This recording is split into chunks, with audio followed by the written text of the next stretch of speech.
ये मेरा new channel है, इसे जल्दी से जल्दी सब्सक्राइब करो। मैं इसमें न्यू स्टोरी लगाऊंगा। अभी कुछ टाइम के लिए अभी पुरानी स्टोरीज डाल रहा हूँ, अपलोड कर रहा हूँ इस पर। जल्दी में न्यू स्टोरीज अपलोड करूँगा इस पर।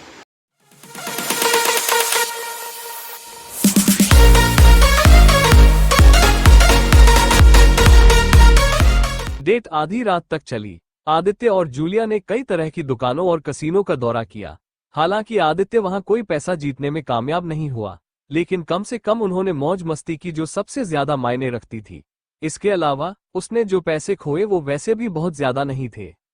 वापस लौटने के बाद सोने से पहले आदित्य ने सबसे पहले वॉटसन को धीरे धीरे तट से सेना वापस बुलाने का आदेश दिया।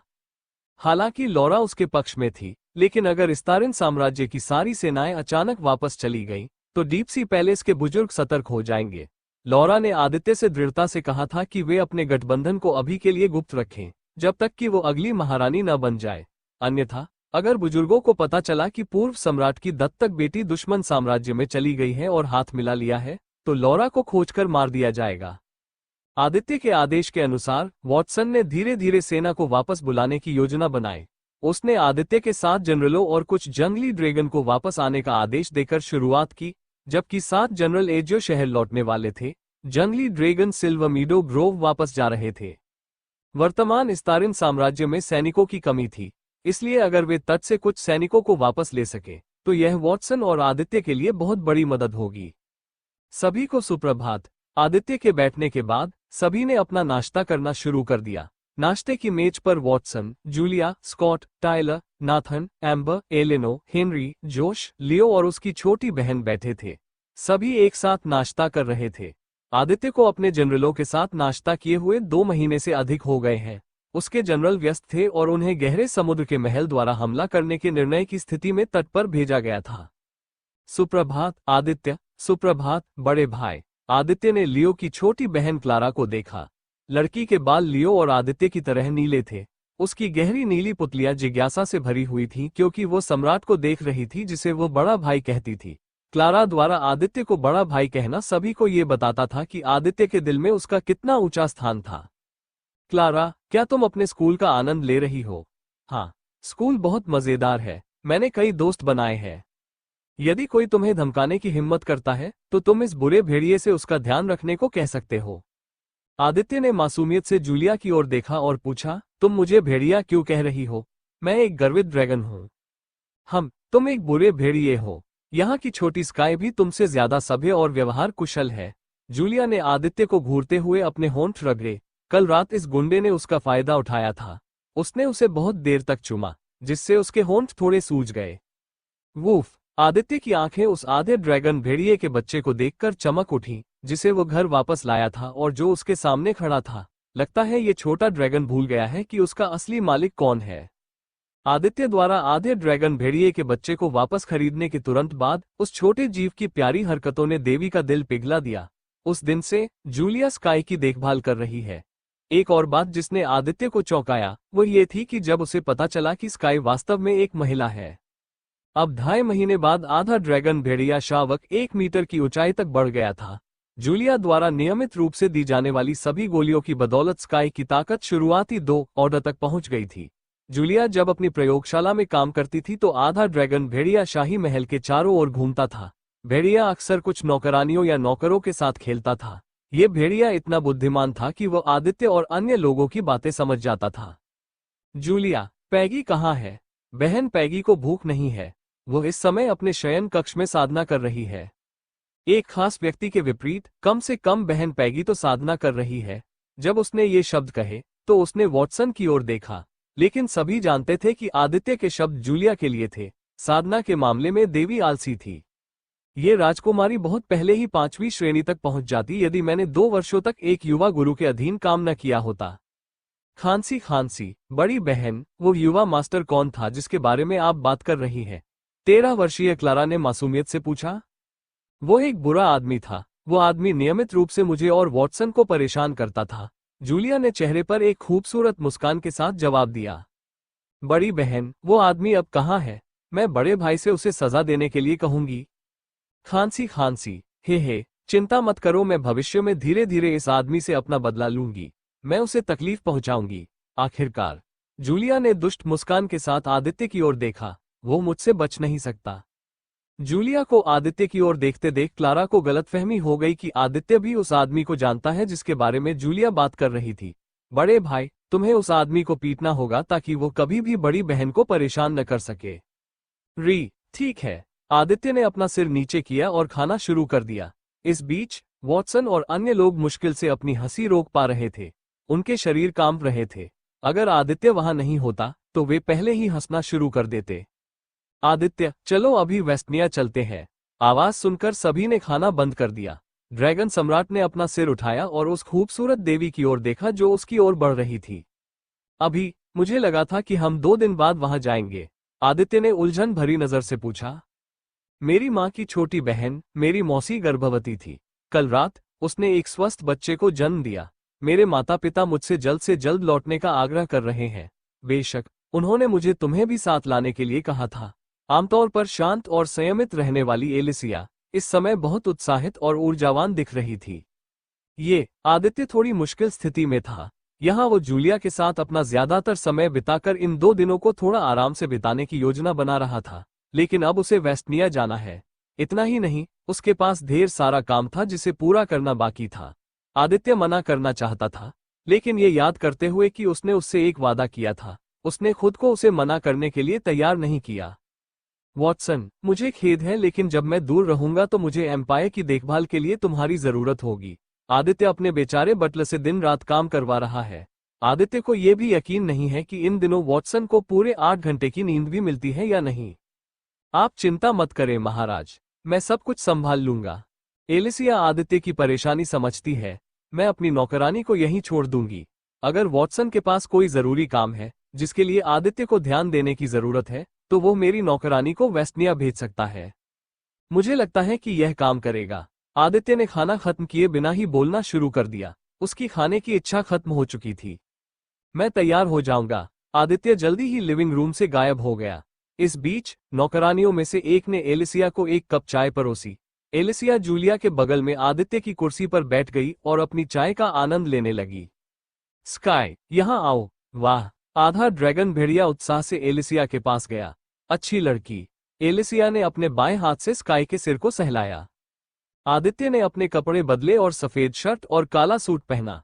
लिविंग रूम में वापस जाते हुए उसने देखा कि जूलिया और एलिसिया सोफे पर बैठकर बातें कर रही थी।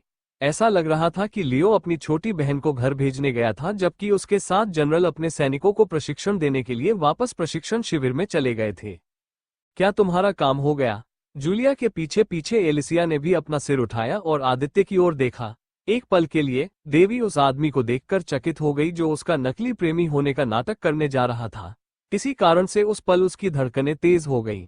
एलिसिया आदित्य से अपनी नजरें नहीं हटा पा रही थी। वो इस काले सूट में बहुत सुंदर लग रहा था। चलो चलें। एलिसिया अचानक अपनी हैरानी से बाहर आए। उसे एहसास हुआ कि वह क्या कर रही थी।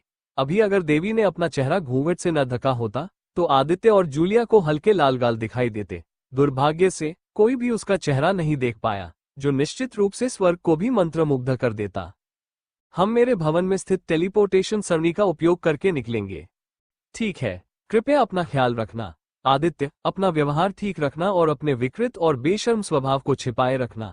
आदित्य ने जूलिया की तरफ आंखें घुमाई। क्या एलिसिया के सामने ऐसे शब्द कहना वाकई जरूरी था? तुम भी अपना ख्याल रखना। बहुत ज्यादा मेहनत मत करो। अपना खाना सही समय पर खाना सुनिश्चित करो। जूलिया ने मुस्कुराते हुए सिर हिलाया। आदित्य और एलिसिया को जाते हुए देखकर उसकी मुस्कान धीरे धीरे गायब हो गई।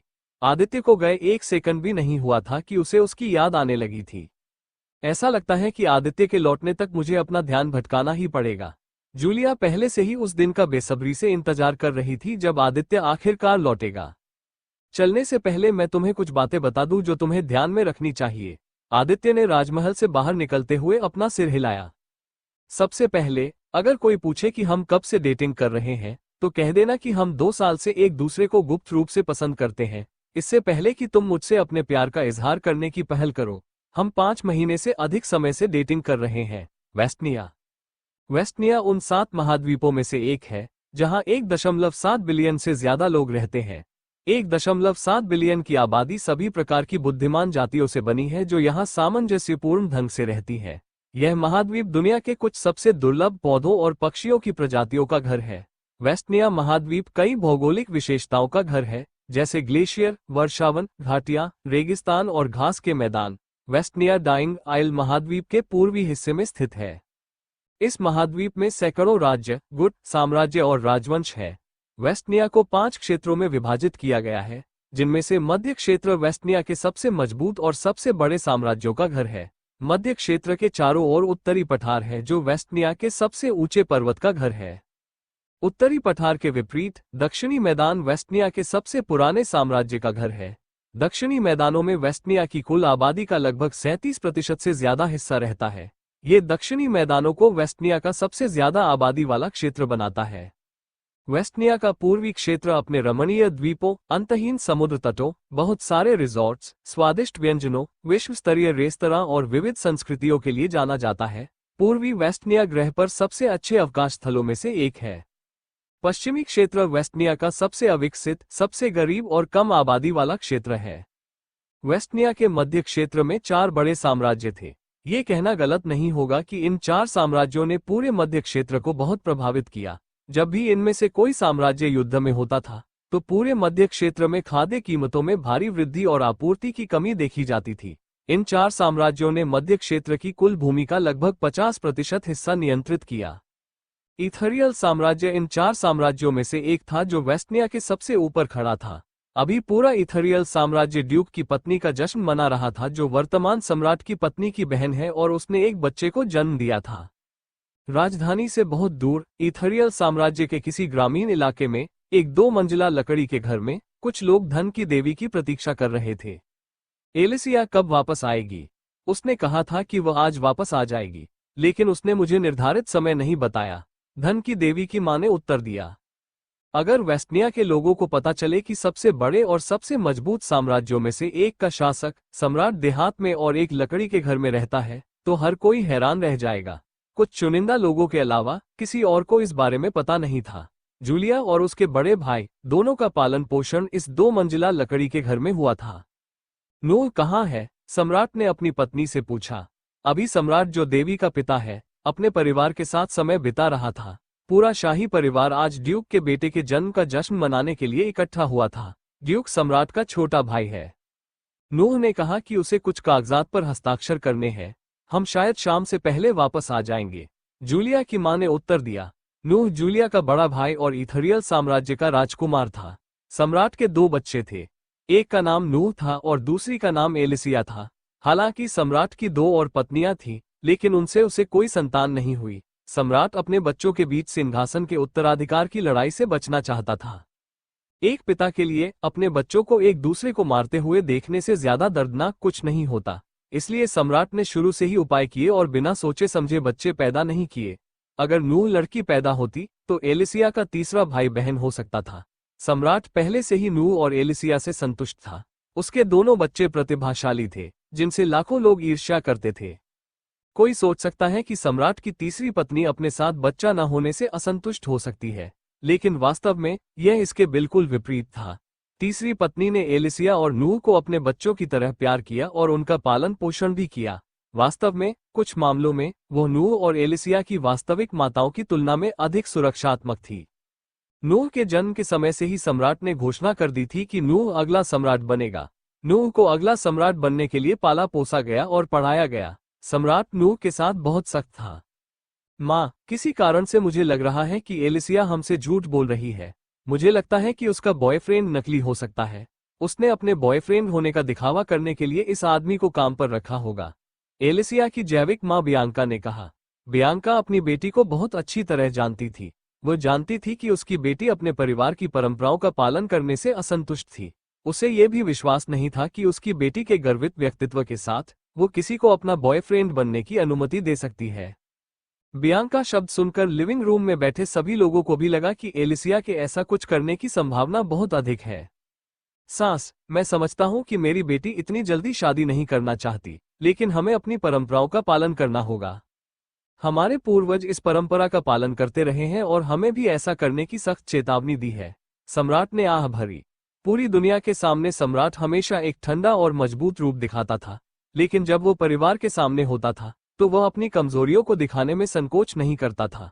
वह आदमी जिसे हर कोई एक क्रूर और ठंडा सम्राट समझता था, वास्तव में एक दयालु और देखभाल करने वाला व्यक्ति था जो अपने साम्राज्य और अपने परिवार की रक्षा के अलावा कुछ नहीं चाहता था। भाई, क्या मुझे एलिसिया के नकली प्रेमी की उत्पत्ति के बारे में जांच करने के लिए डाइंग आइल महाद्वीप में किसी को भेजना चाहिए? किसी को भी विश्वास नहीं हुआ कि आदित्य एलिसिया का असली प्रेमी था। खासकर देवी के व्यक्तित्व को जानते हुए किसी ने भी उस पर विश्वास नहीं किया।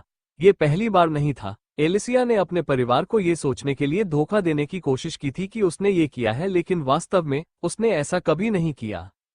कृपया ऐसा करें। मेरी बेटी के व्यक्तित्व को जानते हुए मुझे यकीन है कि वह किसी भी विकृत स्वभाव वाले आदमी को अपने करीब नहीं आने देगी, लेकिन मुझे इस नकली प्रेमी की पहचान और पृष्ठभूमि का पता लगाना होगा। सम्राट हमेशा एलिसिया के साथ नर्म रहता था, जबकि वह नूह के साथ बहुत सख्त और कठोर था। एलिसिया को उसका सारा प्यार और नर्म स्थान मिला। क्या हमें उसका पर्दाफाश करना चाहिए? ड्यूक की पत्नी ने पूछा। निया नाम की यह महिला फिलहाल अपनी नवजात बच्ची थी। बच्चा दूध पीने के बाद अपनी मां की गोद में सो गया था। नहीं, अभी के लिए चलो मान लेते हैं कि हमने उस पर विश्वास कर लिया है। अगर एलिसिया ये जानते हुए भी किसी आदमी को ला रही है कि उसे उसके साथ एक ही कमरे में रहना होगा और हमारे सामने अंतरंग होना होगा ताकि ये दिखावा किया जा सके कि वे एक रिश्ते में हैं, तो मुझे यकीन है कि वह इस आदमी को करीब से जानती होगी। ये ज्ञात था कि एलिसिया ने अपने जीवन में कभी भी प्यार में पड़ने के कोई संकेत नहीं दिखाए हैं। उसे अपने पिता, अपने बड़े भाई और अपने चाचा के अलावा किसी और आदमी के साथ कभी नहीं देखा गया। बियांका का मानना था कि अगर उसकी बेटी किसी दूसरे आदमी को अपने साथ कमरा साझा करने में सहज है और उसे अपना नकली प्रेमी बनाने में सहज है, तो उस आदमी का एलिसिया के साथ कोई खास रिश्ता होना चाहिए। टॉमस, जो चाहो करो। कल तक मुझे अपनी बेटी के इस नकली बॉयफ्रेंड के बारे में सारी जानकारी चाहिए। बड़े भाई, ये बात मुझ पर छोड़ दो। मैंने कुछ समय पहले ही डाइंग आइल महाद्वीप पर कुछ जासूस भेजे थे। इस नकली प्रेमी के बारे में और अधिक जानकारी प्राप्त करना मुश्किल नहीं होना चाहिए। थॉमस को यह भी चिंता थी कि यह नकली प्रेमी उसकी भतीजी का फायदा उठाने की कोशिश कर सकता है। मैंने सुना है कि एलिसिया का बॉयफ्रेंड किसी साम्राज्य का सम्राट है।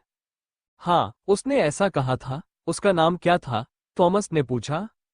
उसका नाम आदित्य है, बियांका ने उत्तर दिया। इस बीच आदित्य को कुछ भी पता नहीं था कि क्या हो रहा था। उसे इस बात का बिल्कुल भी अंदाजा नहीं था कि वह अनजाने में ही खुद को एक बड़े जाल में फंसा चुका था। एलिसिया भी स्पष्ट रूप से अपने माता पिता को कम आंक रही थी। वो सम्राट की शक्ति को कम आंक रही थी। इथरियल साम्राज्य की राजधानी में आपका स्वागत है। वे रक्षक जो टेलीपोर्टेशन व्यवस्था के संचालन के प्रभारी थे और जिन्हें भारी भीड़ को नियंत्रित रखने का आदेश दिया गया था, राजकुमारी को बिना किसी सूचना के वापस लौटते देख अचंभित रह गए। तो यह वेस्टनिया महाद्वीप है। आदित्य के स्वर में निराशा की झलक थी। क्या निराशा? एलिसिया ने मुस्कुराते हुए पूछा। आदित्य को ये जगह कुछ खास नहीं लगी होगी, लेकिन एलिसिया को अपने ग्रह महाद्वीप में वापस लौटना बहुत आरामदायक और सुकून देने वाला लगा। आदित्य ने चुपचाप अपना सिर हिलाया और यह समझने की कोशिश की कि राजधानी में लोगों के पास किस तरह की क्रम साधना शक्ति है। उसे ये जानकर थोड़ा आश्चर्य हुआ कि राजधानी में 70% से ज्यादा लोग मध्य प्रथम क्रम या उच्च क्रम साधना वाले साधक थे। आपने उम्मीदों का स्तर बहुत ऊंचा कर दिया है। वेस्टनिया और डाइंग आइल दोनों लगभग एक जैसे हैं, लेकिन वेस्टनिया ज्यादा खूबसूरत है। हर साल दूसरे महाद्वीपों से सैकड़ों हजारों लोग यहाँ घूमने आते हैं। इस जगह का नाम क्या है? इस शहर को विटफ्रॉस्ट कहा जाता है, जो इथरियल साम्राज्य की राजधानी और सबसे बड़ा शहर भी है। इस बीच पहरेदारों की हैरानी दूर हो गई। एक पहरेदार ने अपनी जेब से मुट्ठी के बराबर एक पंचकोणीय लकड़ी की वस्तु निकाली और राजकुमारी के वापस आने की घोषणा की। महारानी वापस आ गई है। मैं दोहराता हूं कि महारानी वापस आ गई है। जल्द से जल्द एक शाही गाड़ी भेज दी गई है। आपका स्वागत है, महामहिम। सभी पहरेदारों ने सिर झुकाकर जयकारे लगाए। भीड़ ने भी उनका अनुसरण किया और सिर झुकाया। इथरियल साम्राज्य के प्रत्येक नागरिक के मन में राजकुमारी के प्रति गहरा सम्मान था। राजकुमारी की वजह से ही इथरियल साम्राज्य गरीबी को खत्म करने में सक्षम था। इथरियल साम्राज्य में एक भी भिखारी या बेघर आदमी का मिलना सोने की खदानों को खोजने जितना ही दुर्लभ है। इस बीच आदित्य का ध्यान उस कलाकृति पर था जिसका इस्तेमाल एक गार्ड ने किया था। ये कुछ उन्नत संचार कलाकृतियों की तरह दिखता है। ऐसा लगता है कि इथरियल साम्राज्य ने इन संचार कलाकृतियों का बड़े पैमाने पर उत्पादन किया है और उन्हें सैनिकों को तेज संचार के लिए दिया है। मैंने भी अपने साम्राज्य के लिए ऐसा ही करने के बारे में सोचा था, लेकिन मेरे पास पर्याप्त समय नहीं था। इतनी सारी कलाकृतियां बनाने में मुझे बहुत समय लगेगा। एलिसिया और आदित्य को 5 मिनट से ज्यादा इंतजार नहीं करना पड़ा क्योंकि एक शाही गाड़ी उनके सामने आ गई। भीड़ ने रास्ता हटा लिया और शाही गाड़ी को एलिसिया और आदित्य के ठीक सामने रुकने दिया। इस बीच महल में काम कर रहे नूह ने भी राजकुमारी के आने पर ध्यान दिया। नूह ने जल्दी से अपने कागजात काम बंद कर दिए और जल्दी से अपनी छोटी बहन और उसके प्रेमी का अभिवादन करने के लिए बाहर चला गया। आपका स्वागत है महामहिम। गाड़ी में प्रवेश करने के बाद आदित्य और एलिसिया का स्वागत 2 नौकरानियों ने किया। आदित्य और एलिसिया एक ही सोफे पर बैठ गए क्योंकि उन्हें एक जोड़े होने का नाटक करना था। महाराज, क्या आप कुछ पेय पदार्थ लेना चाहेंगे? एक नौकरानी ने पूछा। नहीं, मुझे पास होना ही होगा। आदित्य, तुम्हारा क्या? नहीं, मैं ठीक हूं। ऐसी स्थिति में हम विदा लेते हैं। अब यदि आप हमें क्षमा करें। दासियों ने सिर झुकाया और फिर विदा ली। नौकरानियों के जाने के बाद आदित्य उठकर सामने वाले सोफे पर बैठ गया। क्या तुम्हें वो सब याद है जो मैंने यहां आने से पहले तुमसे कहा था? चिंता मत करो, मुझे सब कुछ याद है। मेरा पसंदीदा जूस कौन सा है? वेस्टनिया आने से पहले एलिसिया ने आदित्य को 2 घंटे तक उन चीजों पर व्याख्यान दिया था जो उसे करनी चाहिए, उसे याद रखनी चाहिए और उसे नहीं करनी चाहिए। अगर आदित्य के पास तुरंत सीखने का हुनर न होता तो वो इतने कम समय में इतनी सारी जानकारी याद नहीं रख पाता।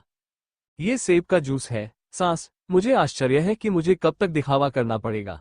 सोचने पर मुझे तो ये भी नहीं पता कि मेरी असली गर्लफ्रेंड को किस तरह का खाना और पीना पसंद है। मैं किस तरह का बॉयफ्रेंड हूँ। आदित्य ने खुद का मजाक उड़ाया कि उसे अपनी असली गर्लफ्रेंड के पसंदीदा खाने और पीने के बारे में भी नहीं पता। आदित्य ने फिर पारदर्शी खिड़की की ओर देखा। खिड़की से उसे कई जातियों के लोग दिखाई दे रहे थे। जातियों में से एक जाति जिसने उसका ध्यान खींचा वह थी पक्षी जाति। आदित्य ने डाइंग आइल महाद्वीप में पक्षी जाति को नहीं देखा था। पक्षी लोगों की पीठ पर लंबे पंख थे। पंख पक्षियों की संशोधित भुजाएं हैं, लेकिन इन पक्षी लोगों के पास पंखों के साथ साथ भुजाएं भी हैं। वे बिल्कुल ड्रैगन जैसे हैं। इस तथ्य को छोड़कर कि पक्षी लोग पक्षियों में नहीं बदल सकते जबकि ड्रैगन ऐसा कर सकते हैं। इसके अलावा ड्रैगन का शरीर पक्षी लोगों की तुलना में बहुत मजबूत होता है। इथेरियल साम्राज्य की स्थापना लगभग 713 साल पहले हुई थी। साम्राज्य का निर्माण तब हुआ जब समुद्र में रहने वाले मरमेन और जलपरियों द्वारा अस्वीकार किए गए आधे मरमेन लोग भूमि पर आए। इथेरियल साम्राज्य के पहले सम्राट ने सभी प्रकार की जातियों को आमंत्रित किया, चाहे वह सक्कुबस हो या आधा इंक्यूबस। उन्होंने हर जाति को समान अधिकार देने और भेदभाव के खिलाफ आवाज उठाने का वादा किया। सम्राट के शब्दों ने कई जातियों के दिलों को छू लिया। उस समय वेस्टनिया में यह अवधारणा अद्वितीय थी। परिणामस्वरूप पूरे महाद्वीप से कई जातियां वेस्टनिया में चली गईं और इसे वेस्टनिया महाद्वीप का सबसे शक्तिशाली साम्राज्य बना दिया। ऐसा कहा जाता है कि जब भी किसी आक्रमणकारी ने वेस्टनिया पर हमला किया है तो सभी जातियों ने अपनी शक्तियों को एकजुट किया है और वापस लड़ा है। तब से इथेरियल साम्राज्य सबसे मजबूत साम्राज्य रहा है। क्या आप पक्षियों के बारे में जानने को उत्सुक हैं? आदित्य को दिलचस्पी लेते देख एलिसिया ने पूछा। मैंने कभी भी पक्षी लोगों को नहीं देखा, यहाँ तक कि जब मैं मुख्य महाद्वीप पर रहता था। जब आदित्य मुख्य महाद्वीप पर रहता था तो वह बहुत कम ही महल से बाहर जाता था।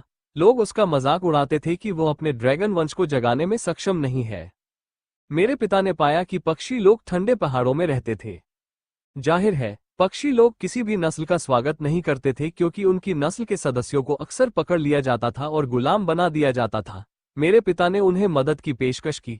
उन्होंने पक्षी लोगों के दास व्यापार पर प्रतिबंध लगाने का वादा किया और उनकी सेवाओं के बदले में उन्हें भोजन, पैसा और आश्रय देने का भी वादा किया। पक्षी लोग वेस्टनिया में रहने के लिए सहमत हो गए। अब हमारे साम्राज्य के पास एक वायुसेना है जो हमें अन्य साम्राज्यों के खिलाफ एक बड़ा लाभ देती है। इस बीच शाही महल के प्रवेश द्वार पर खड़ा एक सुंदर युवक गाड़ी के आने का इंतजार कर रहा था। ये सुंदर युवक इथेरियल साम्राज्य का युवराज नूह था। महामहिम, कृपया शांत हो जाइए। राजकुमारी एलिसिया 1 या 2 मिनट में आ जाएंगी। प्रधानमंत्री ने नूह को राजमहल के अंदर प्रतीक्षा करने के लिए मनाने की कोशिश की क्योंकि राजकुमार के लिए राजमहल के बाहर खड़े होकर अपनी बहन का इंतजार करना उचित नहीं था। लेकिन नूह ने प्रधानमंत्री की बात नहीं सुनी। शाही महल में हर कोई जानता था कि नूह और राजा दोनों ही एलिसिया के प्रति अत्यधिक सुरक्षात्मक थे। केवल एलिसिया ही जानती है कि जब उसे अपने पिता को डाइंग आइल महाद्वीप पर जाने के लिए मनाना पड़ा तो उसे कैसा अनुभव हुआ। यह आ रहा है। शाही गाड़ी को तेजी से शाही महल की ओर आते देख नूह की आंखें चमक उठी। जैसे ही गाड़ी रुकी, नूह ने खुद गाड़ी का दरवाजा खोला ताकि उसकी बहन बाहर आ सके। बड़े भाई एलिसिया जल्दी से गाड़ी से उतरी और उसे गले लगा लिया। इस बीच आदित्य एलिसिया का पीछा करते हुए गाड़ी से बाहर निकल आया। उसने देखा कि एलिसिया उत्साह से एक आदमी को गले लगा रही थी। उन पन्ना रत्न जैसी पुतलियों को अपनी ओर घूरते देखकर आदित्य तुरंत समझ गया कि यह युवक एलिसिया का बड़ा भाई है। तो वह नूह है। नूह लंबे सुनहरे बालों वाला 24 वर्षीय व्यक्ति था। उसने काले रंग का युकाता पहना हुआ था। नूह स्वर्ग से उतरे एक सुंदर अमर देवता की तरह लग रहा था। आदित्य ने देखा कि नूह एक शिखर 3 क्रम साधक था। ऐसा लग रहा था कि वह शिखर 3 क्रम को पार करने के करीब था। स्वाभाविक रूप से शुरुआती 4 क्रम तक पहुंचने में उसे शायद कुछ और महीने लगेंगे। नूह भी आदित्य को देख रहा था। हालांकि आदित्य का चेहरा नूह के चेहरे जितना सुंदर नहीं था, लेकिन गंभीर लेकिन शांत चेहरा और उसकी लाल आंखें और उसके आकर्षक लंबे नीले बाल इसकी भरपाई कर देते हैं। नूह भी इस तथ्य से आंतरिक रूप से प्रभावित था कि एक 19 वर्षीय व्यक्ति तीसरे क्रम का नौसिखिया था। पहली बार जब नूह की नजर आदित्य पर पड़ी तो उसे लगा जैसे वह सम्राट को देख रहा हो। आदित्य के पास वर्चस्व की ऐसी आभा थी कि उसके या किसी के लिए भी आदित्य को नजरअंदाज करना मुश्किल था। यहां तक कि नूह के पास खड़े प्रधानमंत्री भी आदित्य से प्रभावित हुए। ऐसा लगता है कि राजकुमारी ने एक योग्य व्यक्ति को चुना है। 19 साल के एक युवा के पास तीसरे क्रम की शुरुआती साधना है, प्रतिभा। एलिसिया, क्या तुम अपने बॉयफ्रेंड से मेरा परिचय नहीं करवाओगी? नोआ की नजरें अभी भी आदित्य पर थी। उन कोमल शब्दों के पीछे नोआ आदित्य को गौर से देख रहा था। ऐसा लग रहा था जैसे वह आदित्य को धमका रहा हो। यह मेरा बॉयफ्रेंड आदित्य है, वो डाइंग आइल से है। आदित्य, यह मेरा बड़ा भाई नूह है। आपसे मिलकर अच्छा लगा। आदित्य ने हाथ मिलाने की पहल की। नूह ने सौम्य मुस्कान के साथ आदित्य से हाथ मिलाया। आदित्य, तुम मुझे बस बड़ा भाई या एलिसिया की तरह भाई कह सकते हो। मैं सम्राट की ओर से इथरियल साम्राज्य में तुम्हारा स्वागत करता हूँ। धन्यवाद भाई। भाई आदित्य को नोहा को भाई कहने में थोड़ी असहजता महसूस हुई, लेकिन जल्द ही उसे इसकी आदत हो गई। मैं तुम्हें अंकल क्लार्क से मिलवाता हूँ। वह हमारे इथरियल साम्राज्य के प्रधानमंत्री है। क्लार्क ने विनम्रता से आदित्य को झुककर प्रणाम किया, जिसका आदित्य ने सिर हिलाकर उत्तर दिया। क्लार्क एक मध्यम आयु वर्ग का व्यक्ति था जिसके सिर पर बाल नहीं थे। वो व्यक्ति लगभग 5 फीट 6 इंच का था। क्लार्क की उम्र 100 जोड़ वर्ष से अधिक थी और उसकी द्वितीय श्रेणी की खेती चरम पर थी। क्लार्क थोड़ा मोटा था जिससे वह और भी छोटा दिखता था। ठीक है, चलो चलते हैं। पिताजी और सभी लोग तुम्हारे आने का इंतजार कर रहे हैं। नूह आदित्य और एलिसिया को महल के अंदर ले जाता है। अंदर जाते समय आदित्य महल की खूबसूरती की प्रशंसा किए बिना नहीं रह सका। महल के अंदर चलने पर आदित्य ने देखा कि सैकड़ों दासियां 2 पंक्तियों में खड़ी हैं। जब एलिसिया और आदित्य महल में दाखिल हुए तो सभी दासियों ने सिर झुकाकर राजकुमारी और राजकुमारी के पति का अभिवादन किया। क्लार्क, क्या तुम कागजी काम निपटा सकते हो? माफी चाहता हूं, लेकिन मुझे ये काम तुम पर छोड़ना होगा। नूह को अपने परिवार को ज्यादा प्राथमिकता देना सिखाया गया था। उसके लिए उसकी बहन की वापसी कुछ दस्तावेजों पर हस्ताक्षर करने के काम से ज्यादा महत्वपूर्ण थी। मैं सब कुछ संभाल लूंगा। महामहिम निश्चिंत रहें। क्लार्क ने फिर विदा ली। वो दूसरी दिशा में चला गया। नूह ने एलिसिया और आदित्य को महल के अंदर बने निजी टेलीपोर्टेशन एरिया में ले गया जो केवल शाही परिवार के लिए उपलब्ध था। दृश्य परिवर्तन अंडरस्को। इस बीच जूलिया के वापस आने की खबर भी सम्राट के कानों तक पहुंच चुकी थी। सभी उत्साहित थे और थोड़े घबराए हुए भी। ये पहली बार था जब एलिसिया किसी पुरुष को अपने साथ लेकर आई थी। सभी तैयार हो जाओ, एलिसिया आ रही है। इस बीच टेलीपोर्टेशन सरणी आदित्य और एलिसिया को एक अलग स्थान पर ले गई।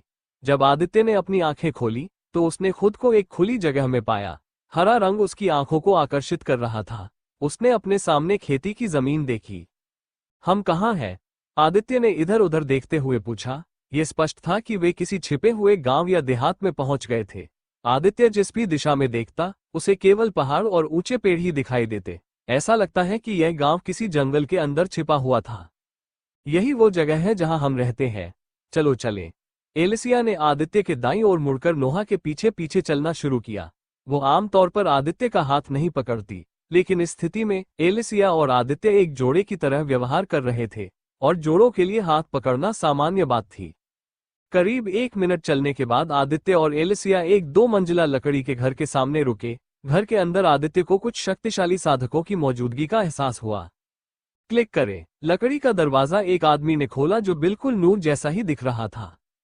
बिना बताए ही ड्रैगन राजा को पता चल गया कि यह आदमी एलिसिया का पिता और वर्तमान सम्राट है। लकड़ी का दरवाजा एक ऐसे आदमी ने खोला जो बिल्कुल नूर जैसा ही दिख रहा था। बिना बताए ही ड्रैगन राजा को पता चल गया कि यह आदमी एलिसिया का पिता और वर्तमान सम्राट है। यह आदमी नूह के परिपक्व संस्करण जैसा दिखता है। अगर कोई कहता कि नूह और यह आदमी दोनों भाई हैं, तो मुझे जरा भी संदेह नहीं होगा, इस तथ्य का जिक्र किए बिना कि यह आदमी स्पष्ट रूप से 5वें क्रम का साधक है। वो अपनी आभा को दबा रहा है, इसलिए मैं सही ढंग से यह नहीं बता सकता कि वो कितना शक्तिशाली है, लेकिन मेरी ड्रैगन प्रवृत्ति मुझे बता रही है कि यह आदमी लौरा से भी अधिक खतरनाक है। पिताजी, मैं वापस आ गया हूँ। रोनी नाम के उस व्यक्ति ने अपनी बेटी को एक सौम्य, प्यार भरी मुस्कान के साथ गले लगाया। ये देखकर कि यह व्यक्ति कितनी जल्दी ठंडे और सख्त दिखने से लेकर सौम्य, दयालु और प्यार करने वाला बन गया, आदित्य को एक ऐसे व्यक्ति की याद आ गई जो अपनी बेटी के लिए बहुत ज्यादा सुरक्षात्मक है।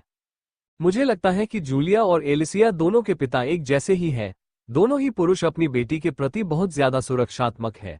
मुझे आश्चर्य है कि क्या अन्य 5 देवियों के पिता भी एडम और रॉनी की तरह अत्यधिक सुरक्षात्मक है। रॉनी के पीछे आदित्य ने कुछ अन्य आकृतियां देखी। वे एलिसिया की मां है। एलिसिया ने आदित्य को बताया था कि उसके पिता की 3 पत्नियां थी और उसकी जैविक मां दूसरी पत्नी थी।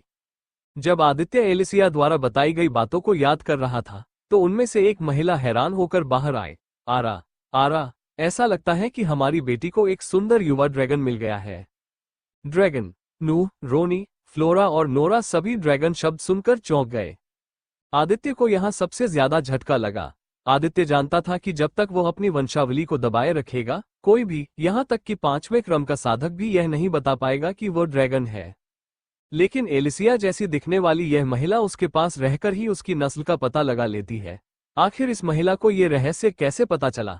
जब तक जरूरी न हो, आदित्य अपनी नस्ल के बारे में किसी को नहीं बताता। शुरू में आदित्य और एलिसिया ने इस तथ्य को छिपाने पर सहमति जताई थी कि आदित्य एक ड्रैगन है, लेकिन अब उनका रहस्य उस समय उजागर हो गया जब वो उसकी मां से मिला। एक ड्रैगन। रॉनी ने अपनी आंखें सिकोड़ ली और सावधानी से आदित्य की ओर देखा। नूह अभी भी हैरान दिख रहा था, केवल बियांका बहुत शांत और संयमित दिख रही थी। एलिसिया समझ गई कि चूंकि उसके परिवार को आदित्य की नस्ल के बारे में पता चल गया था, इसलिए उसे अपने परिवार को गलत समझने से पहले सब कुछ समझाना होगा। वास्तव में आदित्य का रक्तवंश क्रिम्सन ड्रैगन है। आमतौर पर वह अपने रक्तवंश को दबा देता है ताकि कोई भी उसके ड्रैगन आभा को न समझ सके। रॉनी अभी भी आदित्य को संदेह भरी निगाहों से देख रहा था। अच्छा, अगर तुम ड्रैगन हो तो मैं तुम्हारी ड्रैगन आभा को क्यों नहीं पहचान पाया? कोई भी सामान्य ड्रैगन 5वें क्रम के साधक से अपनी ड्रैगन आभा को दबा नहीं सकता। आदित्य ने शांत भाव से जवाब देने से पहले मुस्कुराया। मेरी ड्रैगन वंश रेखा दूसरों की तुलना में थोड़ी खास है, इसलिए जहां तक रॉनी को पता था, दुर्लभ ड्रैगन वंश रेखा वाले लोग भी अपनी ड्रैगन आभा नहीं छिपा सकते। आदित्य की बातों से उसे लगा कि इस आदमी के पास जरूर कोई रहस्य होगा। उसकी बातों से यह स्पष्ट था कि आदित्य अपने रहस्य किसी से साझा नहीं करना चाहता था। मुझे अपना परिचय देने की अनुमति दे। मैं आदित्य हूँ। आप सभी से मिलकर मुझे बहुत खुशी हुई। आदित्य ने अभिवादन के रूप में झुककर प्रणाम किया। बियांका आदित्य की विनम्रता से संतुष्ट दिखी। हम बाद में एक दूसरे से मिल सकते हैं। अभी आप अंदर आ सकते हैं। आदित्य उनके मेहमान थे और मेहमानों को घर के बाहर खड़ा रखना अशिष्टता थी। अंदर जाने के बाद आदित्य को एक जोड़ी चप्पल दी गई। उन्हें पहनने के बाद आदित्य एलिसिया के पीछे पीछे लिविंग रूम में चला गया। लिविंग रूम में जाते हुए आदित्य ने देखा कि यह घर कुछ खास नहीं लग रहा था। घर के अंदर और बाहर सब कुछ बहुत सामान्य लग रहा था। अगर कोई सम्राट या उसके परिवार को नहीं जानता था, तो उन्हें लगेगा कि इस घर का मालिक एक मध्यम वर्गीय परिवार है। एलिसिया के पिता और मां पहले ही लिविंग रूम में चले गए थे और उनका इंतजार कर रहे थे। आदित्य के चप्पल पहनने के बाद एलिसिया उसके पास गई और उसके कान में फुसफुसाया, कोई गलती मत करना। अगर तुमने ऐसा किया तो यह मेरे और तुम्हारे लिए खत्म हो जाएगा। एलिसिया के पिता के चरित्र को जानते हुए वो आदमी आदित्य को आसानी से जाने नहीं देगा। गलियारे से होते हुए दोनों लिविंग रूम में पहुंचे, जहां उन्हें सोफे पर 7 लोग बैठे मिले। इस कमरे में बैठे लोग एलिसिया के परिवार के लोग थे। 30 साल की उम्र की दिखने वाली महिला एलिसिया की दादी थी। लगभग 200 जोड़ साल की उम्र होने के बावजूद वो महिला सिर्फ 30 साल की लग रही थी। उसकी गोरी त्वचा और खूबसूरत चेहरे पर कोई झुर्रियां या कोई निशान नहीं था। परिवार के सभी लोगों की तरह महिला ने भी एक सुंदर काले रंग का किमोनो पहना हुआ था। महिला की लंबाई लगभग 5 फीट 8 इंच लग रही थी। महिला के बाल काले थे जिन्हें उसने एक बन में बांध रखा था। उसके चेहरे पर सबसे ज्यादा ध्यान देने वाली चीज उसके निचले होंठ के दाहिने हिस्से के नीचे का तिल था। उसका नाम ओलिविया था और वो एक शुरुआती 4 ऑर्डर साधक थी। सभी को नमस्कार। मुझे यकीन है कि अब तक सभी को पता चल गया होगा, लेकिन मैं ये बता दूं कि यह आदित्य है और वह मेरा बॉयफ्रेंड है। मैंने उसे अपना भावी साथी और अपना पति चुना है। देवी ने आदित्य का दाहिना हाथ पकड़ा और मुस्कुराते हुए कहा। आदित्य के लिए यह बहुत ही दुर्लभ अनुभव था। आदित्य पूरी दुनिया में एकमात्र व्यक्ति था जिसे इस तरह के अनुभव का आनंद मिलता है। कमरे में मौजूद हर किसी के चेहरे पर अलग अलग भाव थे। इस समय सबकी नजरें आदित्य पर टिकी थीं। ये पहली बार नहीं था जब आदित्य किसी तनावपूर्ण स्थिति में था। ये पहली बार भी नहीं था जब आदित्य ऐसी स्थिति में था जहां उसका पूरा ध्यान उसी पर था। अपने दोनों जीवन में ये पहली बार था जब आदित्य दबाव में थोड़ा नर्वस महसूस कर रहा था। एलिसिया के पूरे परिवार की नजरों में आने से आदित्य को ऐसा लग रहा था जैसे वो बच्चा बन गया हो और अब उसे बड़ों की डांट मिल रही हो। जब वो जूलिया के माता पिता से मिला तो उसकी माँ और पिता बहुत दयालु थे और उन्होंने आदित्य पर कोई दबाव नहीं डाला। लेकिन एलिसिया के माता पिता बिल्कुल इसके विपरीत थे। भले ही उन्होंने कुछ नहीं कहा हो, लेकिन सिर्फ घूरने से ही आदित्य, ड्रैगन किंग, वह व्यक्ति जो लाखों लोगों के शासक है, थोड़ा घबरा गए। ये कैसी विडंबना है। ऐसा लगा जैसे अनंत काल बीत गया हो। ओलिविया, एलिसिया की दादी मुस्कुराई। तुम दोनों वहां क्यों खड़े हो? आओ और यहाँ बैठो। ओलिविया ने जूलिया और आदित्य को उसी सोफे पर बैठने का इशारा किया जिस पर वह बैठी थी। ओलिविया की बातें सुनकर रॉनी, उसका भाई और दोनों भाइयों की पत्नियां असमंजस में पड़ गईं। माँ एलिसिया और आदित्य को सोफे पर बैठने के लिए आमंत्रित कर रही है। क्या इसका मतलब है कि माँ आदित्य को एलिसिया के भावी पति के रूप में स्वीकार करती है? रॉनी को भी यकीन नहीं था। जब सम्राट अपनी माँ के सामने होता था तो उसे हमेशा एक बच्चे जैसा महसूस होता था। वो कभी नहीं समझ पाता था कि उसकी माँ क्या सोच रही है। एलिसिया ओलिविया के दाईं ओर बैठी थी। आदित्य एलिसिया के दाईं ओर बैठने वाला था क्योंकि उसे लगा कि उसकी दादी के ठीक बगल में बैठना असभ्यता माना जाएगा। आदित्य, क्या तुम इस तरफ बैठ सकते हो? काले बालों वाली महिला ने अपनी बाईं ओर खाली जगह थपथपाई। आदित्य ने ज्यादा नहीं सोचा। उसने सिर्फ सिर हिलाया और दादी के बाईं ओर बैठ गया। इस बीच पूरा परिवार हैरान था। भले ही रॉनी सम्राट था, लेकिन इस घर में उसकी माँ असली महारानी थी। आज तक वह अपनी माँ से गुप्त रूप से सलाह लेता था। बेशक उसने अपने बेटे या बेटी को इसके बारे में नहीं बताया। अगर उन्हें इसके बारे में पता चला तो रॉनी को लगा कि वह उनके पिता के रूप में अपनी प्रतिष्ठा खो देगा। इस घर में जो कुछ भी हुआ वो ओलिविया की सहमति से ही हुआ। उसने आदित्य को आमंत्रित किया था और उसे अपने पास बैठाया था। इसका मतलब था कि उसने आदित्य को एलिसिया के भावी पति के रूप में स्वीकार कर लिया था। अब चाहे आदित्य एलिसिया का असली प्रेमी था या नहीं, इससे कोई फर्क नहीं पड़ता क्योंकि सम्राट की मां ने तय कर लिया था कि उसकी बेटी का पति कौन बनने वाला है। बेटा, मैं सबको मिलवाता हूँ। ये थॉमस है और उसके बगल में बैठी हुई उसकी पत्नी निया है। आदित्य ने थॉमस की तरफ देखा जिसके बाल भी सुनहरे थे। आदित्य को लगा कि नूह, रॉनी और थॉमस को ये सुनहरे बाल ओलिविया के पति से विरासत में मिले हैं। थॉमस 6 फीट लंबा, मांसल युवा दिखने वाला आदमी था। थॉमस एक पीक 3 ऑर्डर कल्टीवेटर था। अपने भाई की तुलना में थॉमस साधना में इतना प्रतिभाशाली नहीं था, लेकिन अपने भाई के विपरीत थॉमस एक युद्ध पागल था। आदमी को लड़ाई पसंद थी। एलिसिया के अनुसार थॉमस अपनी पत्नी से युद्ध के मैदान में मिला था। दोनों दुश्मन थे और फिर दोनों एक दूसरे के प्यार में पड़ गए। थॉमस ने निया को हराने के बाद सीधे प्रपोज किया। उनकी पत्नी निया एक सौम्य और सुंदर दिखने वाली महिला थी। महिला के बाल हल्के हरे रंग के थे। जो बच्चा उसकी गोद में सो रहा था उसके बाल भी उसके जैसे ही हल्के हरे रंग के थे। आप पहले ही बियांका से मिल चुके हैं। बाकी 2 बियांका की बहनें हैं। उसके दाईं ओर बैठी हुई उसकी बड़ी बहन नोरा है, जबकि उसके बाईं ओर बैठी हुई उसकी तीसरी बहन है, उसका नाम फ्लोरा है। नोरा एक खूबसूरत महिला थी जिसका आधार दूसरे क्रम की साधना का शिखर था। नोरा एक अर्धयोगिनी थी। अर्धयोगिनी होने के कारण नूह को अपनी मां के योगिनी कान विरासत में नहीं मिले। नोरा के लंबे सुनहरे बाल थे जिन्हें उसने एक बन में बांधा था। उसने हरे पत्तों के पैटर्न वाला किमोनो भी पहना हुआ था। फ्लोरा एलिसिया की तीसरी मां थी। महिला के कंधे तक छोटे लाल बाल थे। महिला के पास शुरुआती तीसरे क्रम की खेती का आधार था। वो लगभग 5 फीट 4 इंच लंबी लग रही थी। वो नोरा से 2 इंच छोटी थी। एलिसिया की तीसरी मां भी आदित्य को उत्सुकता से देख रही थी। और अंत में बियांका थी। ये कहना गलत नहीं होगा कि एलिसिया को अपनी सारी खूबसूरती अपनी मां से विरासत में मिली थी। एलिसिया की तरह ही बियांका के भी बाल काले थे। उसकी लंबाई करीब 6 फीट 7 इंच थी। उसने गुलाबी रंग का किमोनो पहना हुआ था जो उसकी खूबसूरती को और बढ़ा रहा था। दादी, मेरा एक सवाल है। आदित्य को यकीन नहीं है कि उसका सवाल असभ्य माना जाएगा, खासकर तब जब यह उनकी पहली मुलाकात थी और यह सवाल कुछ हद तक व्यक्तिगत हो सकता है। यह क्या है? ओलिविया नाम की महिला ने हल्की मुस्कान के साथ पूछा। मुझे आश्चर्य है कि आंटी को मेरी जाति के बारे में कैसे पता चला। मुझे लगा कि कोई भी मेरी ड्रैगन आभा को नहीं समझ सकता। आदित्य को समझ नहीं आ रहा था कि एलिसिया की मां को क्या बुलाए। एलिसिया ने उसे उन्हें आंटी कहने का निर्देश दिया था, इसलिए उसने उसे आंटी कहना शुरू कर दिया क्योंकि उसने आधिकारिक तौर पर एलिसिया से शादी नहीं की थी। उसे सिर्फ आंटी कहना ज्यादा उचित होगा। मैं एक विशेष संवेदन कौशल के कारण आपके ड्रैगन आभा को महसूस कर सकता हूँ। आदित्य को तब याद आया कि एलिसिया की मां एक शुद्ध रक्त शाही मत्स्यांगना थी। शायद शाही मत्स्यांगना होने के कारण उसे कुछ कौशल प्राप्त हुआ था जिससे वो ड्रैगन आभा के प्रति संवेदनशील हो गई थी। इसके अलावा तुम मुझे बस माँ या मॉम या मम्मी कह सकते हो। उसकी चिढ़ाने वाली मुस्कान देखकर आदित्य को लगभग खून की खांसी आ गई। उसे उम्मीद नहीं थी कि एलिसिया की मां का चरित्र उसकी बेटी की तुलना में बिल्कुल विपरीत होगा। आदित्य ने अजीब सी मुस्कान दी और जवाब दिया, मुझे लगता है कि मैं अभी आंटी के साथ जाऊंगा। आदित्य हमेशा अपनी लड़की को चिढ़ाता रहता था, लेकिन उसे उम्मीद नहीं थी कि कोई और भी उसे चिढ़ाएगा, वह भी किसी ऐसे व्यक्ति द्वारा जो संयोग से एलिसिया की मां है। ठीक है, लेकिन तुम मुझे हमेशा मां या मॉम कहने के लिए स्वतंत्र हो। मुझे लगता है कि तुम्हें एडजस्ट होने में कुछ समय लगेगा।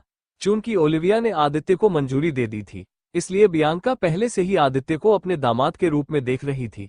उसे ये स्वीकार करना पड़ा कि इस युवक को चिढ़ाना मजेदार था। उसकी प्रतिक्रिया से लगता है कि आदित्य अभी भी कुंवारा था। ठीक है, लेकिन तुम मुझे हमेशा मां या मॉम कहने के लिए स्वतंत्र हो। मुझे लगता है कि तुम्हें एडजस्ट होने में कुछ समय लगेगा। चूंकि ओलिविया ने आदित्य को मंजूरी दे दी थी, इसलिए बियांका पहले से ही आदित्य को अपने दामाद के रूप में देख रही थी। उसे ये स्वीकार करना पड़ा कि इस युवक को चिढ़ाना मजेदार था। उसकी प्रतिक्रिया से लगता है कि आदित्य अभी भी कुंवारा था। इस स्थिति में आदित्य केवल अजीब सी मुस्कान ही दे सकता है। आदित्य, हमें अपने माता पिता और अपने परिवार के बारे में क्यों नहीं बताते? एलिसिया की दादी ने पूछा। महिला आदित्य के परिवार और माता पिता के बारे में जानना चाहती थी। वह आदित्य के माता पिता को एलिसिया और आदित्य की शादी के बारे में चर्चा करने के लिए यहाँ लाने के बारे में भी सोच रही थी। मेरा कोई परिवार नहीं है, मैं अनाथ पैदा हुआ था। ये बूढ़ा राजा अहमद था जो इतना दयालु था कि उसने मुझे गोद लिया और मेरा पालन पोषण किया और बाद में मैं उसकी गद्दी पर बैठा। चूंकि ड्रैगन किंग के बेटे के रूप में आदित्य की पहचान पूरी दुनिया और एलिसिया के माता पिता के लिए एक रहस्य है, इसलिए आदित्य ने अपने असली माता पिता के बारे में कुछ भी नहीं बताया। यदि मेरे प्रश्न से आपको ठेस पहुंची हो तो मैं क्षमा चाहता हूँ। दादी, माफी मांगने की कोई जरूरत नहीं है। आदित्य का विनम्र और सौम्य स्वभाव ओलिविया को आदित्य को और भी ज्यादा पसंद करने लगा था। उसे लगा कि आदित्य एलिसिया के लिए एकदम सही आदमी है। क्या आपके कोई सौतेले भाई बहन है? मेरा कोई सौतेला भाई बहन नहीं है। ओलिविया के सवाल यही नहीं रुके। उसने कई तरह के सवाल पूछे।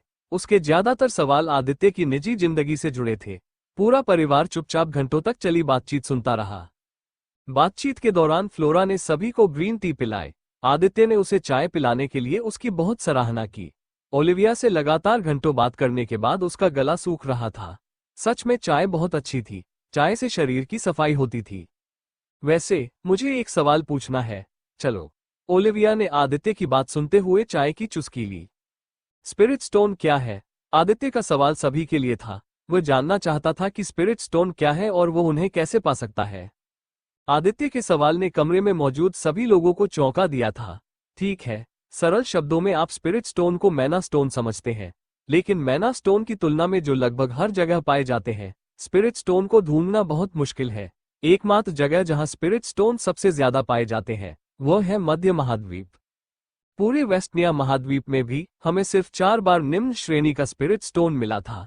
उन सभी बार इसने महाद्वीप के सभी प्रमुख 5वीं श्रेणी के गुटों के बीच टकराव पैदा किया था। ओलिविया ने अतीत के आतंक को याद करते हुए अपनी आंखें बंद कर ली। भले ही इस महाद्वीप में रहने वाले 5वीं श्रेणी के लोगों की संख्या 2 अंकों तक नहीं पहुंची है, लेकिन 5वीं श्रेणी के लोगों की शक्ति और 5वीं श्रेणी के किसानों के बीच टकराव ने जमीन को भारी नुकसान पहुंचाया है और लाखों लोगों की जान ले ली है। किसी को ये बात समझनी ही होगी कि 5वें क्रम का व्यक्ति पूरी तरह से अलग स्तर का होता है। 5वें क्रम का एक साधारण हमला भी शहर को नष्ट करने में सक्षम है। स्पिरिट स्टोन के अंदर जमा किया गया मैना स्टोन की तुलना में 1000 गुना अधिक सघन होता है।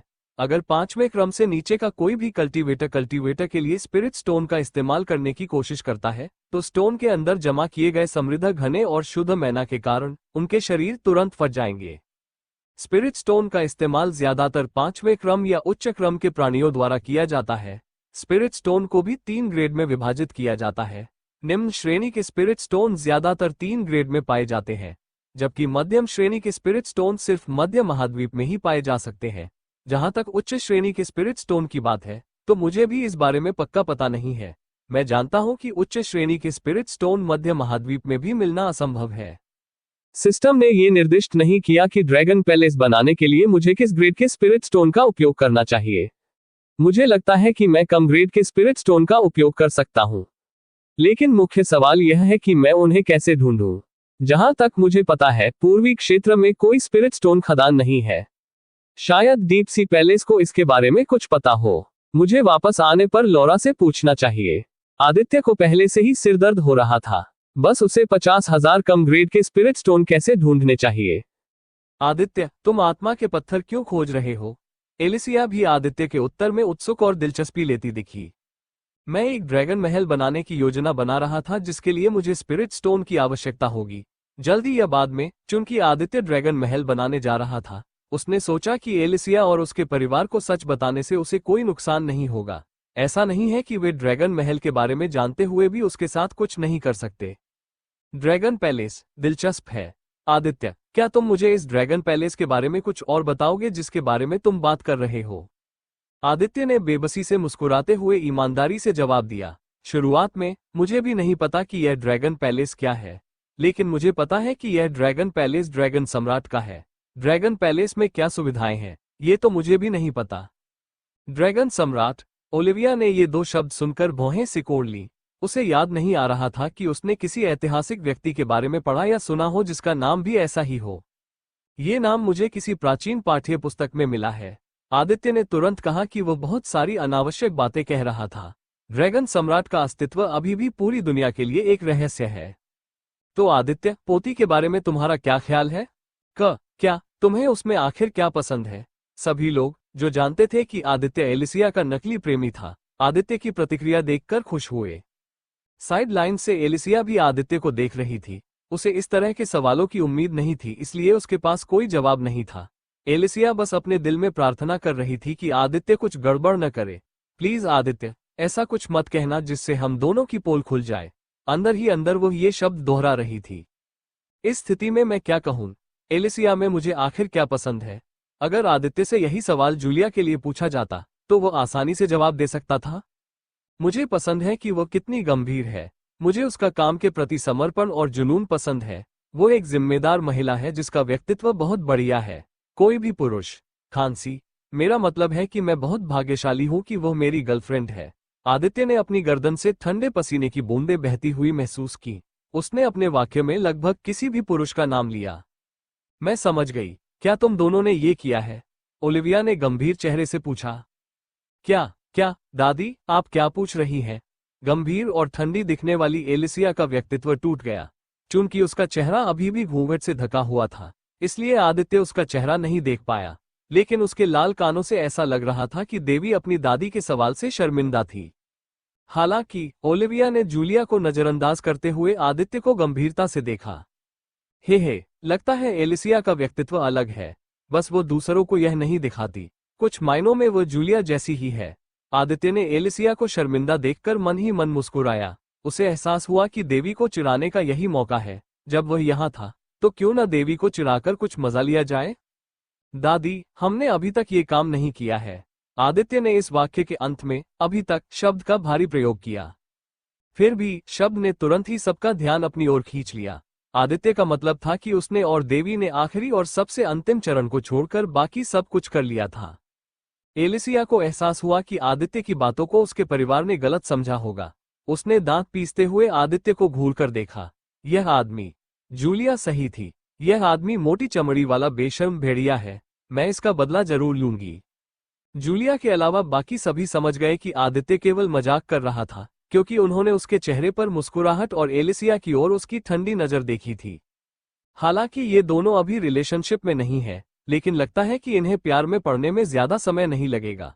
ओलिविया अपनी पोती की तरफ देखते हुए मुस्कुराई।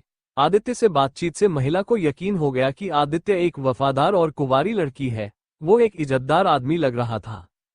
माँ, लंच का समय हो गया है। आदित्य से बात करते समय किसी ने ध्यान नहीं दिया कि दोपहर हो चुकी है। लंच का समय हो गया था। तो फिर चलो लंच करते हैं। सभी लोग एक बड़ी गोल मेज के चारों ओर बैठ गए। आदित्य स्वाभाविक रूप से एलिसिया के बगल में बैठा, क्योंकि वो उसका बॉयफ्रेंड था। उसके दाईं ओर ओलिविया बैठी थी। खाना परोसे जाने के बाद सभी ने खाना शुरू कर दिया। खाने की मेज पर सभी ने कई विषयों पर बात की। इनमें से ज्यादातर विषय एलिसिया से जुड़े थे। ओलिविया और बियांका ने ध्यान रखा कि आदित्य को असहज न किया जाए। परिवार हमेशा आदित्य को अपनी बातचीत में शामिल करता था। कुल मिलाकर आदित्य ओसबर्न परिवार के साथ अपने समय का आनंद लेने लगा था। दोपहर के भोजन के बाद एलिसिया, क्यों न तुम आदित्य को राजधानी ले जाकर उसे घुमाओ? ठीक है।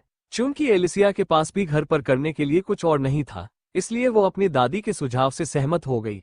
वैसे तुम कहाँ जा रही हो? राजधानी में एलिसिया का पीछा करते हुए आदित्य को 10 मिनट से ज्यादा हो गए हैं। उसे बिल्कुल भी अंदाजा नहीं है कि यह महिला उसे कहाँ ले जा रही है। तुम अनुमान क्यों नहीं लगाती? एलिसिया ने रहस्यमय अंदाज में पूछा। दुर्भाग्य से आदित्य उस घूंघट के नीचे छिपी मुस्कान को नहीं देख पाया। तुम मुझे अपने दोस्तों से मिलवाने ले जा रहे हो? नहीं। चलो फिर से कोशिश करते हैं। आदित्य ने कुछ सेकंड सोचा और फिर उसे एहसास हुआ कि वे कहाँ हैं। मैंने इसके बारे में पहले क्यों नहीं सोचा? तुम गिल्ड में जा रहे हो? एलिसिया ने आश्चर्य से अपनी आंखें चौड़ी कर ली। सर, आपको कैसे पता चला कि मैं आपको अपने संग में ले जा रहा हूं? क्या आपके पास कोई ऐसी शक्ति है जिससे आप दूसरों के मन की बात पढ़ सकें? आदित्य ने भी बात को समझा और मुस्कुराते हुए जवाब दिया, मैं लोगों के दिलों की धड़कनें पढ़ सकता हूं। मैं बता सकता हूं कि यह युवती प्यार में है। सच में यह अनुमान लगाना मुश्किल नहीं था कि एलिसिया उसे कहां ले जा रही थी। उसके व्यक्तित्व और पैसे के प्रति उसके प्यार को जानते हुए एलिसिया उसके परिवार से मिलने के बाद जो दूसरी चीज करती थी, वह जाहिर तौर पर यह जांचना था कि उसका व्यवसाय कैसा चल रहा है। धन के मामले में एलिसिया निस्संदेह 7 महाद्वीपों की सबसे अमीर व्यवसायी महिला थी। धन की देवी से ज्यादा किसी ने व्यापार करके पैसा नहीं कमाया था। क्या सर, कृपया मुझे उस व्यक्ति का नाम बता सकते हैं जिसने इस महिला का दिल जीत लिया है? मैं इस युवती को उस व्यक्ति का नाम नहीं बता सकता क्योंकि मैं उसका नाम नहीं जानता, लेकिन मैं आपको उस व्यक्ति के स्वरूप के बारे में कुछ संकेत दे सकता हूं। क्या आप जानना चाहेंगी? कृपया। ये युवा और सुंदर महिला जिस व्यक्ति से प्यार करती है, उसकी लंबाई 6 फीट से अधिक है। और कुछ भी? एलिसिया ने मुश्किल से अपनी मुस्कुराहट को रोकते हुए पूछा। आदित्य ने अपनी थोड़ी को दाहिनी हथेली से सहलाते हुए सोचने का नाटक किया। जिस व्यक्ति से यह युवती प्रेम करती है, उसे लाखों लोग सम्राट कहते हैं। उसका बहुत सम्मान है। उसका नाम पूरे महाद्वीप में फैल चुका है। और कुछ? मैं तुम्हें और भी बहुत कुछ बता सकता हूं, लेकिन पहले इस युवा स्वामी की इच्छा पूरी होनी चाहिए।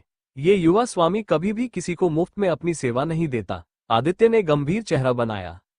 मुझे आश्चर्य है कि इस युवा मालिक की इच्छा क्या है। यह महिला युवा मालिक की इच्छा को पूरा करने की पूरी कोशिश करेगी, लेकिन कृपया इस युवा महिला पर कुछ दया करें। मेरे पास अपने परिवार का पेट पालने के लिए भी मुश्किल से पैसे हैं। आदित्य ने एलिसिया की ओर लगभग आंखें घुमाई। महिला, आप पूरी दुनिया में सबसे अमीर व्यवसायी हैं, फिर भी आप कह रही हैं कि आपके पास अपने परिवार का पेट पालने के लिए पर्याप्त पैसे नहीं हैं। अगर दूसरे व्यापारी आपकी बातें सुनेंगे तो वे खून की खांसी करेंगे और बस मर जाएंगे। ये युवा मिस निश्चिंत रह सकती है। युवा मास्टर को पैसे में कोई दिलचस्पी नहीं है।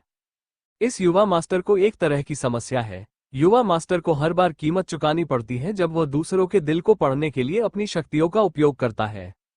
मैं आपको चेतावनी देता हूं, युवा मास्टर को जो कीमत चुकानी पड़ती है वो है उसकी आधी उम्र। युवा मास्टर को अपनी आधी उम्र चुकाने से बचाने के लिए युवा व्यक्ति को उस व्यक्ति से एक खास चीज चाहिए जिसका उसने दिल पढ़ा है। अगर कोई और व्यक्ति आदित्य और एलिसिया की बातचीत सुनता है तो वो व्यक्ति आदित्य और एलिसिया पर कभी शक नहीं करेगा।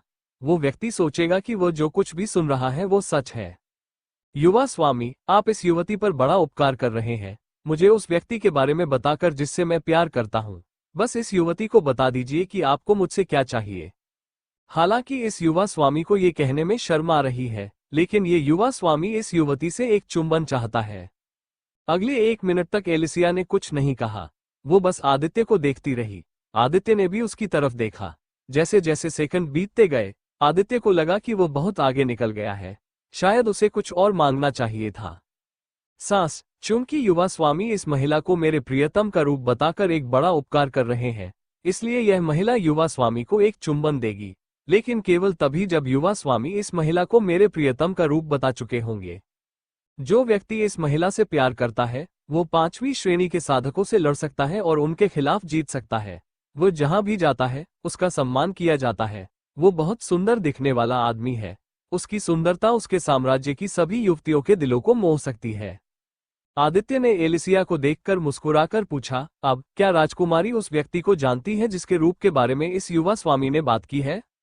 बेशक, मुझे पता है जिस व्यक्ति के बारे में आपने बात की है वो मेरी आंखों के ठीक सामने बैठा है, लेकिन मैं उस सुंदर भाग के बारे में निश्चित नहीं हूं।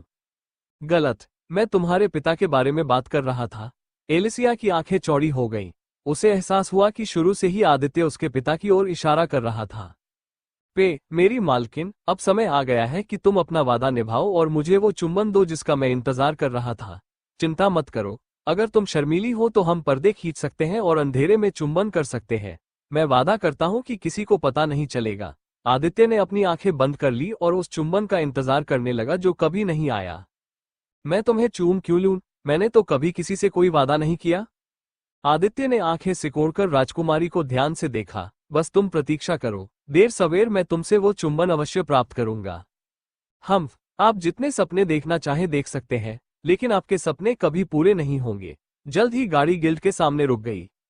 जैसे ही गाड़ी के दरवाजे खुले, आदित्य को एक लड़की की आवाज सुनाई दी। जब उसने लड़की की तरफ देखा तो उसने पाया कि एक डार्क अल्फ एलिसिया का स्वागत एक खुश मुस्कान के साथ कर रहा था। डार्क अल्फ के कंधे तक लंबे सफेद बाल थे। महिला की त्वचा का रंग भूरा था और चेहरा स्वर्गदूतों जैसा था। आदित्य को जिस बात ने आश्चर्यचकित किया वो ये थी कि इस महिला के पास शुरुआती 5वें क्रम की साधना थी। डार्क अल्फ महिला ने एक सुंदर लंबी सफेद पोशाक पहनी हुई थी और अपने बालों को एक पोनीटेल में बांधा हुआ था। उसने खून की बूंदों वाली बालियां पहनी हुई थी जो बहुत ही आकर्षक थी। सिल्वी, जब से हम एक दूसरे से मिले हैं तब से बहुत समय बीत चुका है। तुम कैसी हो? सिल्वी और एलिसिया नामक डार्क अल्फ महिला ने एक दूसरे को गले लगाया। मेरी मालकिन, मैं अच्छा कर रहा हूँ।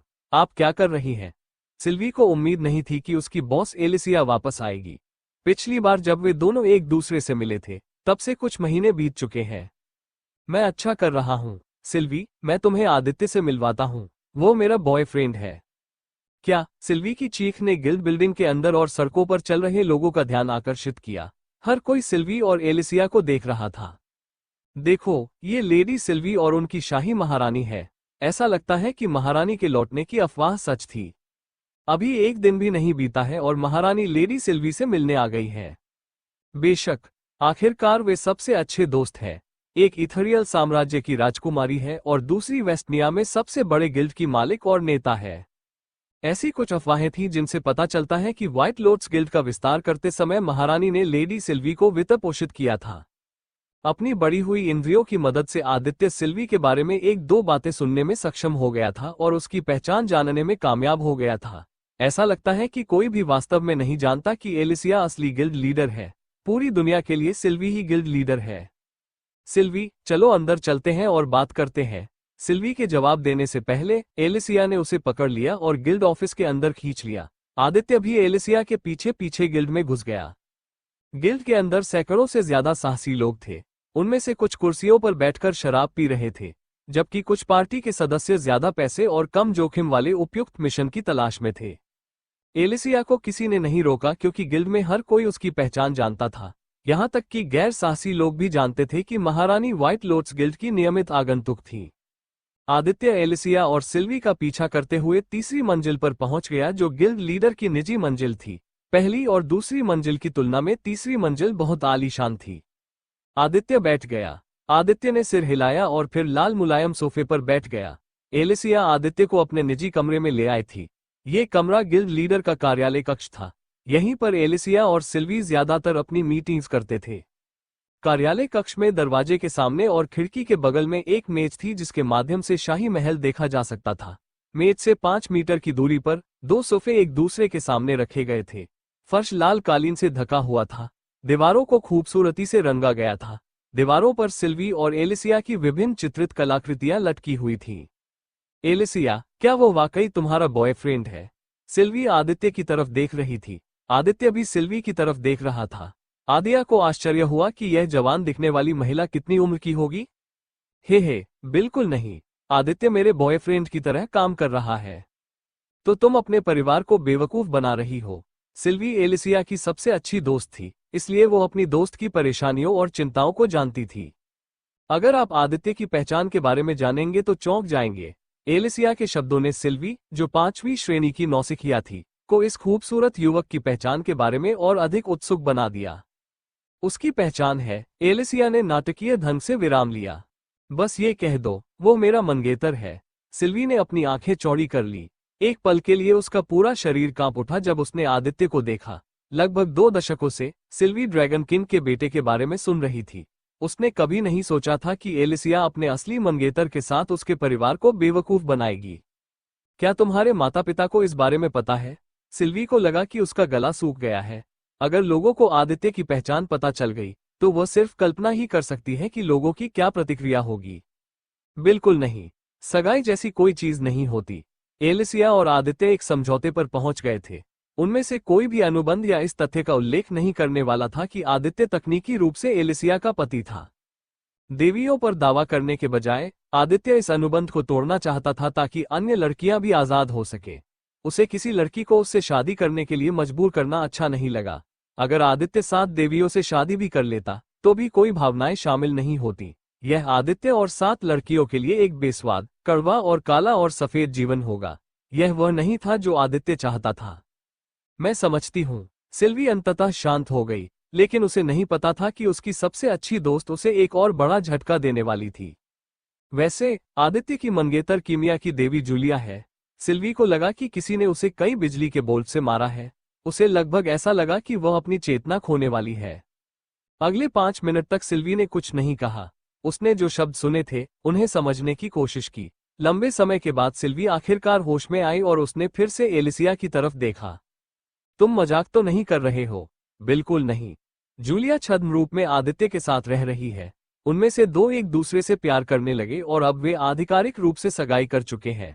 आदित्य यहाँ सिर्फ इसलिए आया क्योंकि मैं उसका ऋणी था। एलिसिया, तुम बहुत बड़ा जोखिम उठा रही हो। जल्दी या बाद में तुम्हारे माता पिता को सच्चाई का पता चल ही जाएगा। मैं कल्पना भी नहीं कर सकती कि उस दिन क्या होगा। सिल्वी को लगा कि उसकी सबसे अच्छी दोस्त बहुत ज्यादा जोखिम उठा रही है। तुम बहुत ज्यादा चिंता कर रहे हो। मेरी योजना विफल नहीं होगी। देवी को यह नहीं पता था कि उसकी योजना पहले ही उसके परिवार को पता चल चुकी थी। टकराना, हम कब तक इसी तरह दौड़ते रहेंगे? वैसे तुम कहाँ जा रही हो? राजधानी में एलिसिया का पीछा करते हुए आदित्य को 10 मिनट से ज्यादा हो गए हैं। उसे बिल्कुल भी अंदाजा नहीं है कि यह महिला उसे कहाँ ले जा रही है। तुम अनुमान क्यों नहीं लगाती? एलिसिया ने रहस्यमयी अंदाज में पूछा। दुर्भाग्य से आदित्य उस घूंघट के नीचे छिपी मुस्कान को नहीं देख पाया। तुम मुझे अपने दोस्तों से मिलवाने ले जा रहे हो? नहीं, चलो फिर से कोशिश करते हैं। आदित्य ने कुछ सेकंड सोचा और फिर उसे एहसास हुआ कि वे कहाँ हैं। मैंने इसके बारे में पहले क्यों नहीं सोचा? तुम गिल्ड में जा रहे हो? एलिसिया ने आश्चर्य से अपनी आंखें चौड़ी कर ली। सर, आपको कैसे पता चला कि मैं आपको अपने संग में ले जा रहा हूं? क्या आपके पास कोई ऐसी शक्ति है जिससे आप दूसरों के मन की बात पढ़ सकें? आदित्य ने भी बात को समझा और मुस्कुराते हुए जवाब दिया, मैं लोगों के दिलों की धड़कनें पढ़ सकता हूं।